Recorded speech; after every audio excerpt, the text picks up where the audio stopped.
Okay, so that's where the whole story begins. That's your brain telling your motor neuron, I want to move my hand. Got it? So a motor nerve from your brain is going down to the end of the bouton, that little button shape. So what's the first thing that happens when voltage gets there? That's electricity. Voltage gates open. Does that make sense? The voltage arrived and voltage gates open. Where are these voltage gates? On the bouton, on the surface. Doesn't it say that? Yeah. Allowing calcium to enter the bouton. That's a gate. Got it? And who's going to come in? Our good buddy calcium. Ca with a +2 charge. Flows into the bouton. Everybody with me? Okay. Now hold on for a second. This is why I love teaching in the class that has all the models. I love teaching in the lab, not in the classroom. What do you think this is?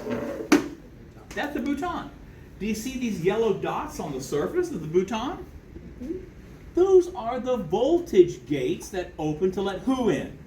Calcium. Yeah. Calcium from where? Where is this calcium? Your blood. In the blood. The reason we have to have calcium in your blood at all times. Don't you want your nerves to work? Yes. Okay. So, but it's a voltage gate. Now, what does that mean? A gate means it's a door that's closed, but it gets opened by something. What opened this gate? A chemical. No. It's a voltage gate. So what opened it? Electricity. Electricity. Yeah. Right? You never heard of voltage? Volts and amps and stuff? Okay. So the gate is opened by an electrical impulse. Zing, coming down. Pin 4? Okay. Calcium comes in, now what? Calcium comes in, got it? To what? Make the vesicle, that's this. These are little vesicles. Do you see little round vesicles in this model? See them? Little round things? What are those vesicles full of? Acetylcholine. So those little vesicles go to the edge here, open up, and out comes ACH. That's short for acetylcholine. Are you with me? So the acetylcholine goes dope-de-dope, across this gap. What is that gap called? Look at step number 2. What's the last word here? Acetylcholine. What's the first word of the next sentence? Acetylcholine. Is that by accident or is that on purpose? Think about the logic of what I'm trying to show you. So the acetylcholine that just got released diffuses across the cleft. What's the synaptic cleft? This gap.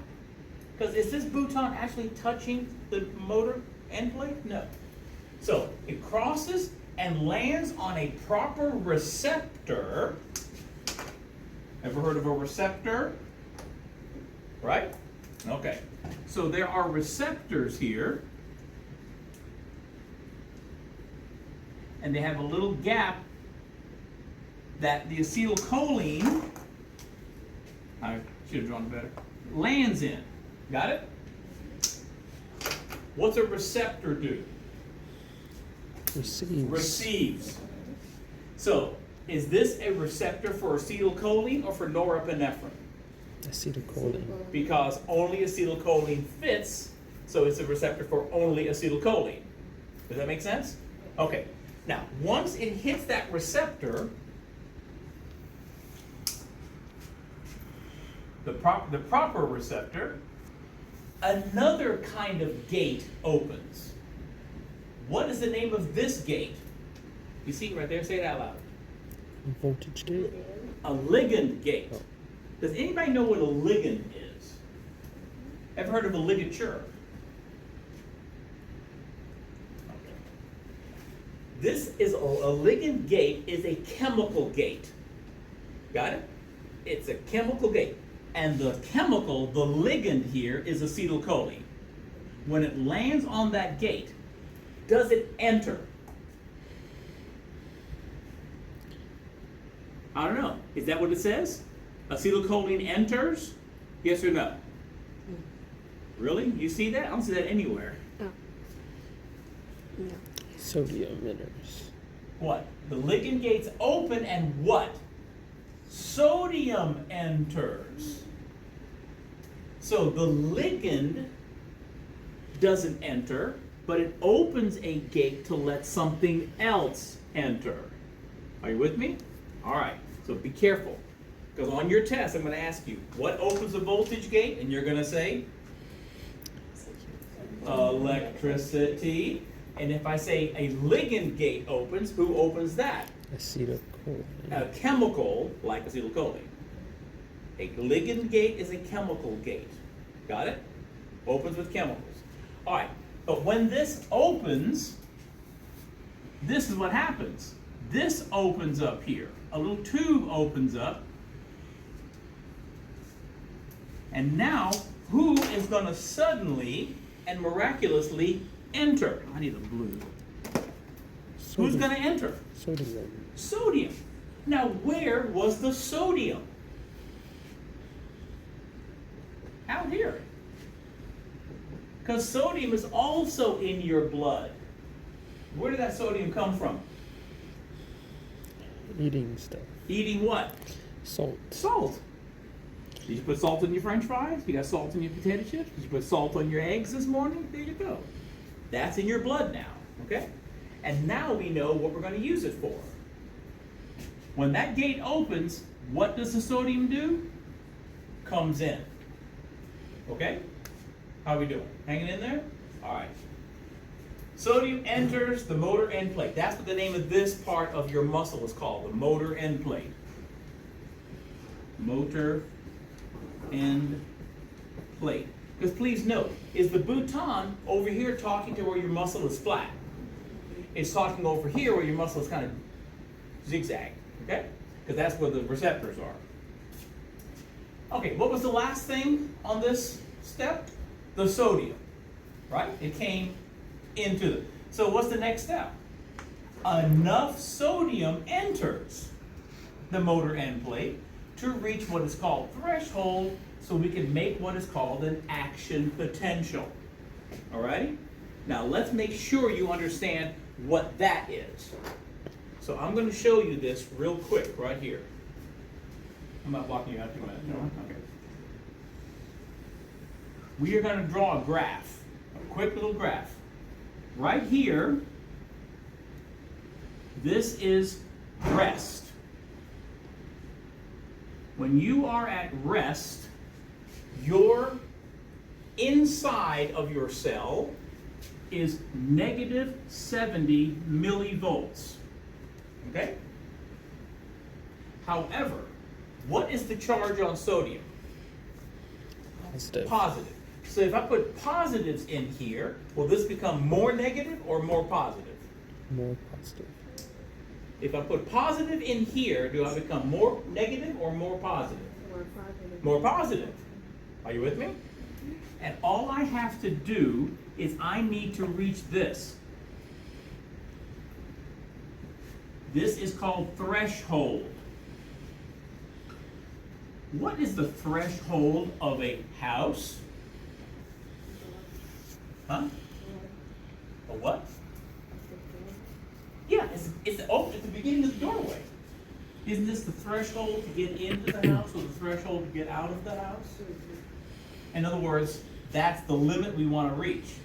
This threshold is negative 55 millivolts. Is that more positive or more negative than negative 70? More positive. By how much? Come on, math whizzes. 15. Got it? We need 15 millivolts worth of positive sodium coming in, and watch what happens.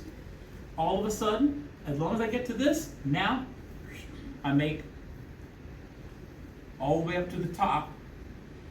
This is positive 30 millivolts.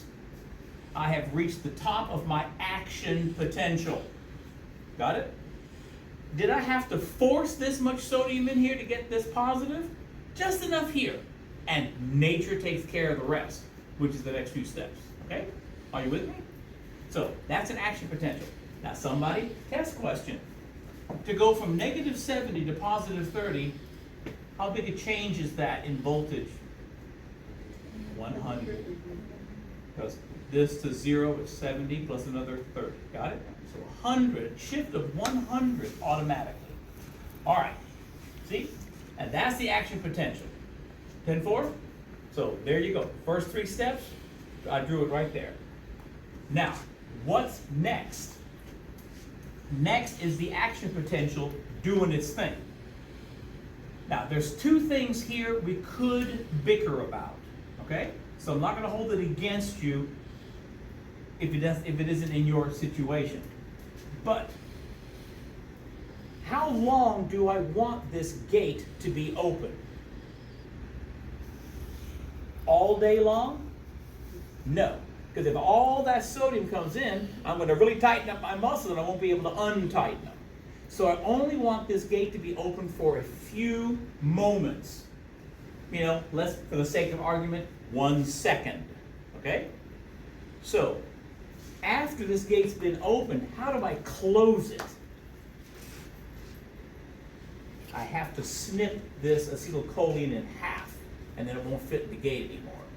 So that's why you could literally put acetylcholine is degraded by acetylcholine esterase right after we finished making the action potential. Does that make sense? If it's a little bit later, it's not bad, as long as it's still in the first 6 steps. But I want you to understand on your chapter test, if I say, who is going to break down acetylcholine, you're going to say, acetylcholine esterase. Okay? What does ACE at the end of a word mean in any science class? It's an enzyme. An enzyme's job is to snip things apart. So by snipping this thing apart, it closes that gate. And no more sodium can come in. I don't need any more. I've got enough.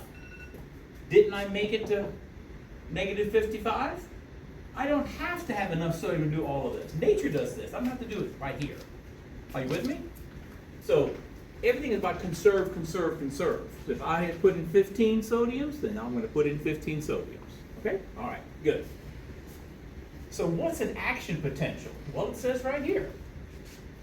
More sodium comes in to depolarize, and potassium comes out to repolarize. Well, that's right here. We're in the muscle, and we're going to have another gate here, and another gate here, and another gate here. Are you with me? We've got 3 gates we need to worry about.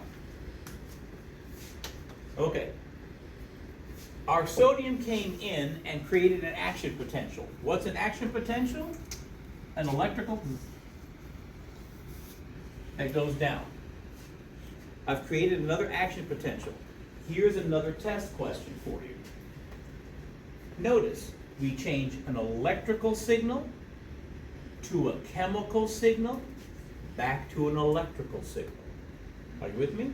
Electrical, chemical, electrical. Okay? Why don't we just make it one electrical signal the whole way? Why do we have the chemical signal in the middle? It's to force your body to make sure that this signal is going in the right direction. Got it? I've got to create it into the... Can these chemicals go in the opposite direction? No, they come from here and go there. They don't get made here and go there. And that's nature's way of making sure the message is always forward. Okay? It's always forward. So, what are we going to do? Well, we are going to open a gate. Hey, with what? Zzz. Finger in the socket. What's it opening up with? Electricity. Electricity, thank you. And the first electrical gate opens and says, hey, sodium, come in. Okay?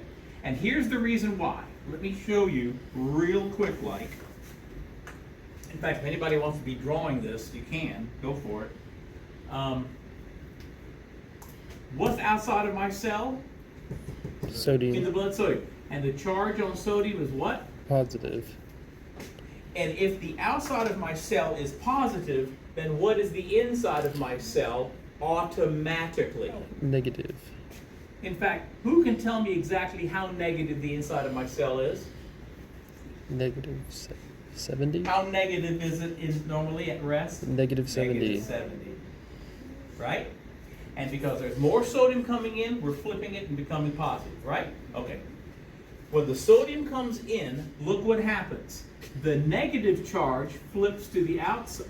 Let me get a better, I'll use pink pen. The negative charge is to the outside, and what's the inside going to be now? Positive. Because positive ions came in. Aren't we becoming more positive? Okay. And we get all the positive that we need to make it all the way up to the top. Okay? Now, this positive growth of an electrical signal, this sodium coming in, is called depolarization. Why? Because at the beginning, you're polar. Aren't you polarized? Positive, negative? What am I doing? Flipping it. So I'm depolarizing. I'm just flipping the poles. So this part going up is your dipole. That's depolarization. I'm becoming more positive on the inside. Thanks to who coming in? Sodium. Sodium. Okay? Well, guess what? That's going to make me do this. You want to do that the rest of the day? Or would you rather go like this? So, if I depolarize, I've got to do the opposite. What's the opposite of depolarize? Polarize. No. Nope. Repolarize. Get back to being polarized. Repolarize it. Okay? So, I'll just use green here. I need to do the opposite. Repolarization. Repolarization. And how do we do that?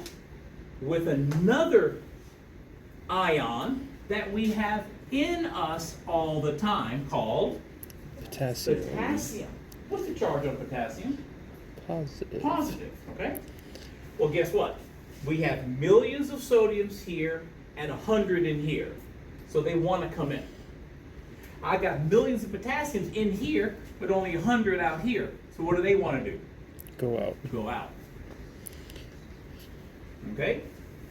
So this gate closes, so no more sodium's in. This gate opens, and who comes out? Potassium. Are you with me?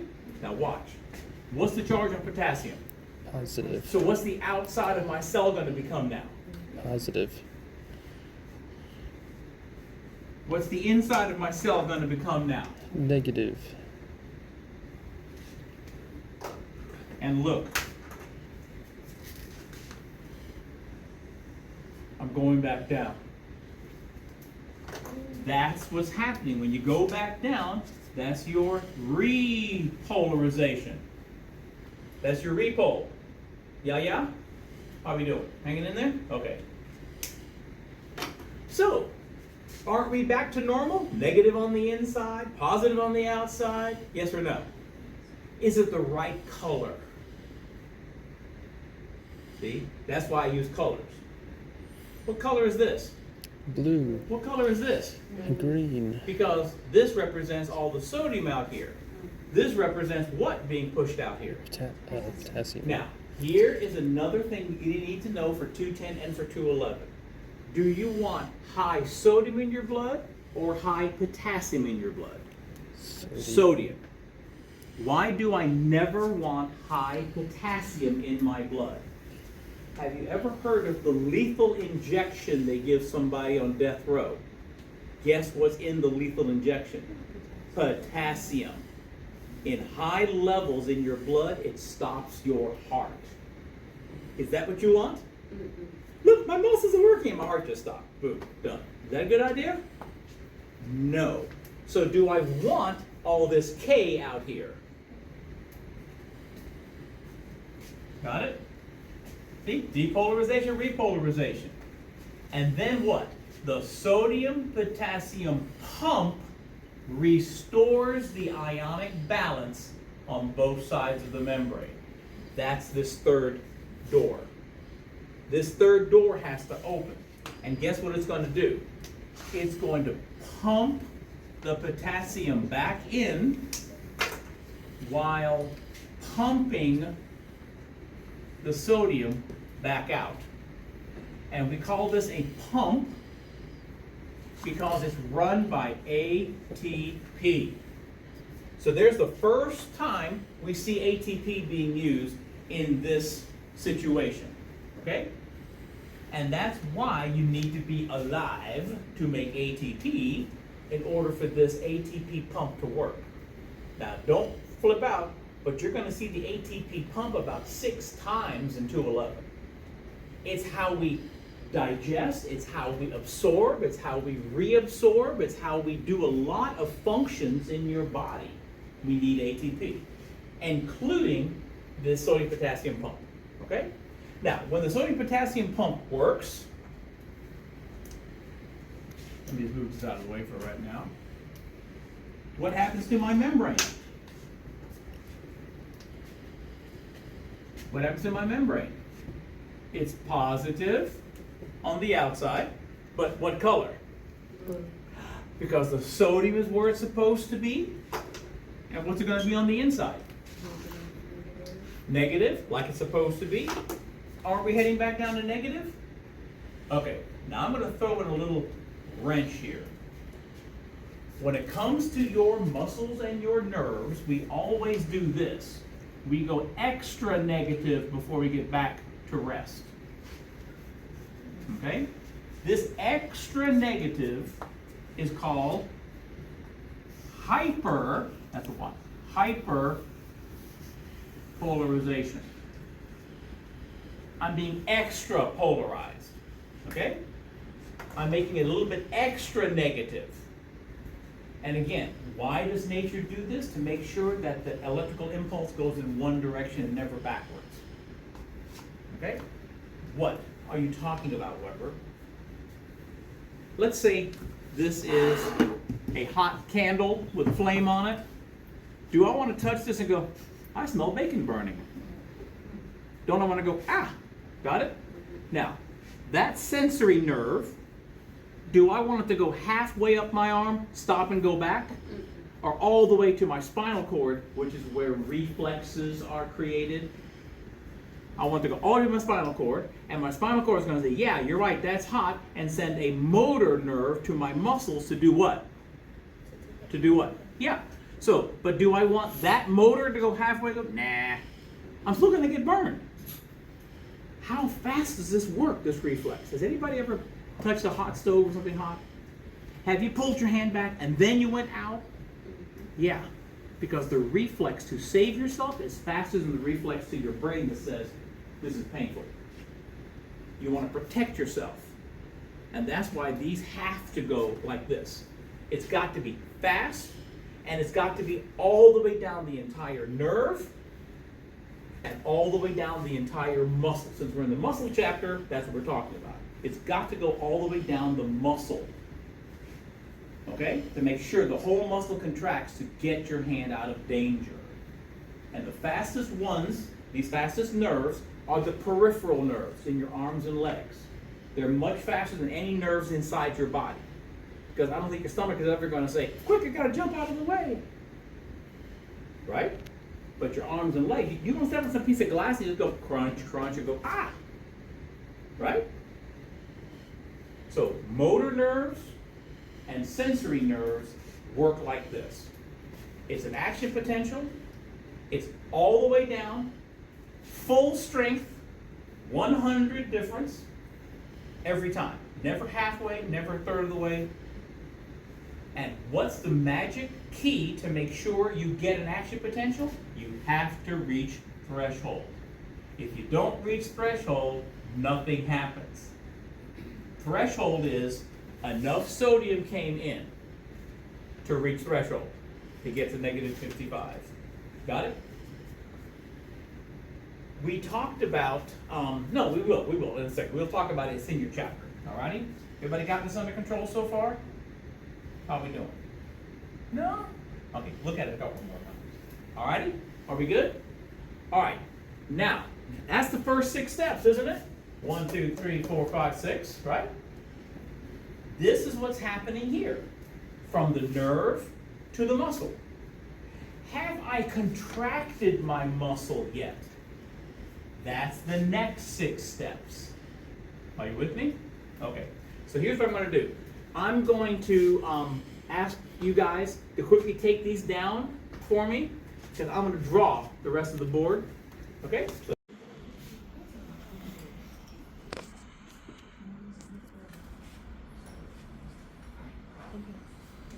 Okay. What have I created here? Action potential. An action potential, which is made of what? Electricity. Electricity. Got it? So, these are voltage gates. They are opened by the electrical charges. Got it? The flipping of the charges opens and closes these gates. 10-4? Okay. So, assume that this electrical impulse is moving along, and what do my words say here? The action potential moves across the sarcolemma. Now, the sarcolemma is the surface of the cell membrane of your muscle cell. Got it? Sarcolemma. And it's going to do what? Go down the T-tubule. T-tubule? What's that? Well, it's this. It's a hole that goes down into the muscle cell itself. Okay? And why is that? Because all along your muscle cell are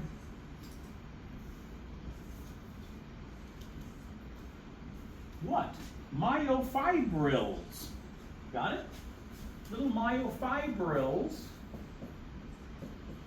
Alrighty? And it's the fibrils that make your muscle cell big or small. Got it? Okay. You see, if the impulse is up here, how am I I can get this one to contract, but how do I get this one to contract? Or the one down here, or the one down here, or the one down here? I've got to send what? The electrical impulse, not just down the muscle, but down into each muscle cell. Got it? Got to send it down that T-tubule. How are we doing? Hanging in there? Okay. Now, all along your T-tubule, let me just modify what I'm drawing here, so I kind of drew into it too much. All along your T-tubule are these bulges. These bulges are called cisterna, or cisternae for plural. Okay? What's a cistern? A clay pot to collect rainwater. You might see those at Home Depot in the garden department. Got it? Well, they come from the Romans because the Romans would collect rainwater in big cisterns, and that's what they use for washing and stuff like that. 10-4? So, in biology, any hollow organ that holds a liquid is called a cisterna. Okay? For that reason. Well, what are these cisterna full of? Let's take a look. See? Action potential moves across sarcolemma and down the T-tubules. And that opens voltage gates along the cisterna to let what out? Calcium. Calcium, Ca+2. Okay, or 2+, they do either way. Okay? These voltage gates here open, and who comes out? Calcium. Got it? Calcium. Ca+2. Voltage gates open to allow calcium, Ca+2, to exit the cisternae. Okay? They were held in the cisterna, and now we're going to let that calcium out. Okay? And what's the next thing? Well, the last thing here is calcium leaves cisterna. So what's the next sentence say? Calcium does something. What's the calcium going to do? Land on something called troponin and help release an inhibitor called tropomyosin. All right, what in the world is that, Weber? Well, let's make sure we understand it. Okay, each of these myofibrils is made up of myosin and actin. Did we not talk about I'm the myosin and I grab two actins and move them towards myself? Yes, last time? Yes or no? Okay, so here's what it looks like. Your myosin is the big red with these two heads, got it? Which were my hands. And they're here, all right? And what are they going to try to grab? The actin. The two actins. And here's an actin, and here's an actin, okay? Your PowerPoints has your myosin is red and your actin is blue. Yes or no? Okay. Has the myosin grabbed the actin yet? No, I see a gap there, okay? Do you know why there's a gap there? Do you know why it can't work? Because we have an inhibitor here. What does the word mean, to inhibit? To prevent or stop? To prevent, to stop. You see, we're not allowed to grab the actin yet because there's something here in the way. Your textbook has it as yellow. I got it? There's a yellow inhibitor in the way. And that yellow inhibitor is called tropomyosin. Tropomyosin. That is an inhibitor. Inhibitor. Got it? That's the yellow guy. However, the tropomyosin has a little pop top, a little tab on it.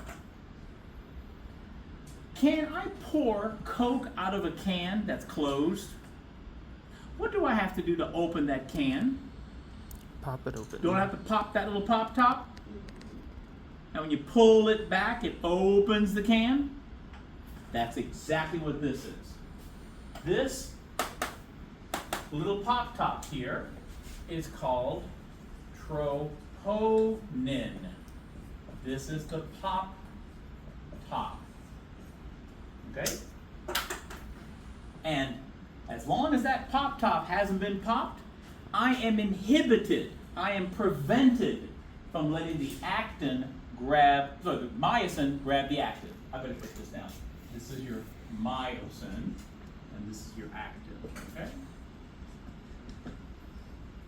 So, here's my calcium. Guess what calcium's going to do? It's going to attach itself to that pop top. Got it? And when it attaches itself to the pop top, what it does, let me see if I can, here we go. Here's my actin, here's my inhibitor, and here's my myosin trying to grab it. Can I grab that? This guy's in the way. But when I pop the top, it flips to the top. When it flips up here, can I now grab? That's exactly what happens. Okay? That inhibitor swings to the top part, and it's no longer a problem. Alrighty? So let's draw what happens next. Here's my myosin. But because my actin now has the inhibitor flipped to the top, my inhibitor has flipped, got it? It's flipped up to the top because my pop top has a calcium attached. Same thing on this side. My pop top now has a calcium attached. Can my myosin grab my actin? Yes. And when myosin grabs the actin, I'm going to make sure it actually touches. What do we call it when the myosin grabs the actin? The myosin head grabs the actin, and what do we call that? Cross bridge. They're making a bridge between the actin and the myosin. Everybody with me? See? That's why it says here. Calcium lands on the troponin, the tropomyosin inhibitor is removed, and the myosin heads can grab the actin ... cross bridge. Okay? So that's what we have right here. We have now created a cross bridge. That's just what they call it, so that's the way it is. All right? Have I contracted my muscle yet? I'm ready to. Because what's the next thing? The myosin's heads pull the actins together, and we call that the what? Contraction. Power stroke. Okay? So how do we draw that?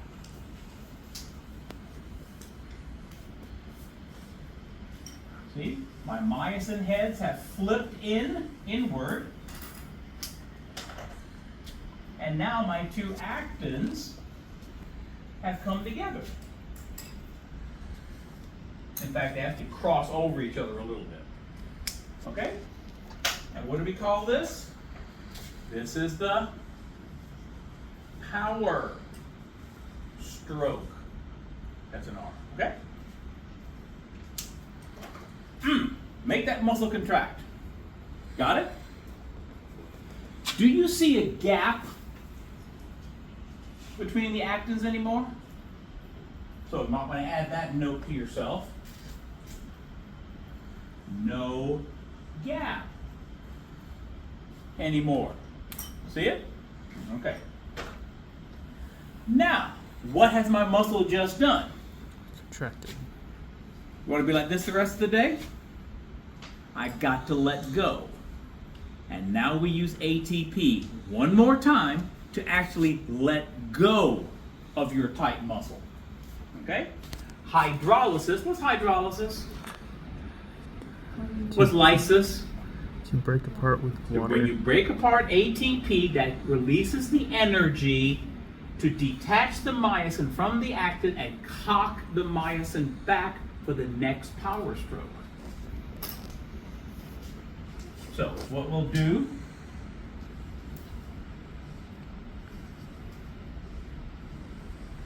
see how my myosin heads have been cocked back?